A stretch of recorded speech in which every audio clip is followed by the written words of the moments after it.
This is healthcare. People come to see us in their weakest moments, their most vulnerable moments. And whenever you can see them get better or that you've done everything you can, it makes it all worth it. We have a responsibility to fulfill the mission of the sisters, and hopefully we're filling that mission by being present, by being Christ-like, by listening. Something I think is unique, here at SSM is that the individuals, they don't take those core values as just that, that rubber stamp, that cookie cutter value. They take it personally, they take ownership of that, and then in their day-to-day life, they're projecting that, they're living that out. I see presence in all we do on the floor and in all we do with each other.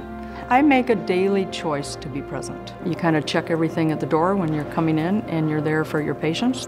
There was a patient that was not doing well, and his wife was sitting in the chair, and you could tell that she just wasn't doing well with what was going on with her husband.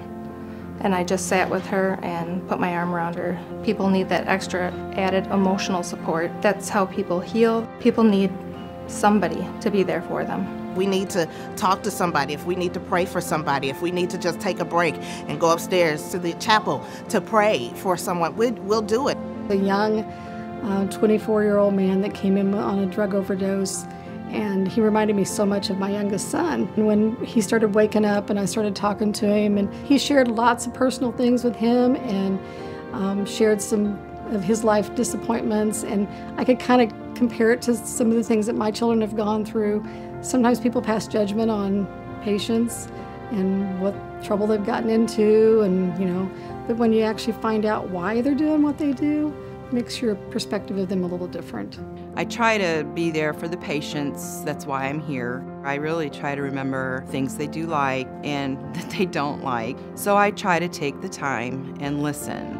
I really want to help them as best as I can. I talk to patients, members of the health plan, on the telephone. To be present to them is to listen to what they have to say. And oftentimes, it's easy to hear it in their voice. If they're scared or concerned or just tired, tuning in to that kind of helps me know what they need. You never know what a person goes through, so sometimes they need that smiling face or just a simple hello, to help them get through their day. I was on a flight to Dublin, and there was a medical emergency on the flight, and I responded along with a couple other people. And in talking to this gentleman, after about 45 minutes or an hour when he was more stable, he said, well, where do you work? What do you do? And well, he knew I was a nurse, and he asked me where I work. And I said, I work at Dean Clinic in St. Mary's Hospital. And he just got this very sweet smile on his face, and he said, my wife was with Dean Clinic in St. Mary's.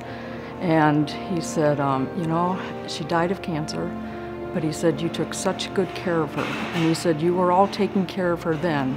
And he said, you're still taking care of me today. And I've never been so proud to be associated with an organization in that moment, because what it made me realize was it wasn't the machines, the IVs that we were giving her. It was really the care that he remembered over those years, and the care then that he was receiving, and that's what stayed with him. And I think that's who we are. I think the healing power of presence is a very powerful thing. And we only have certain moments in our life before our life is done. So we want to be there at each moment for the patients, for each other. Or else I'm not really sure what life's all about.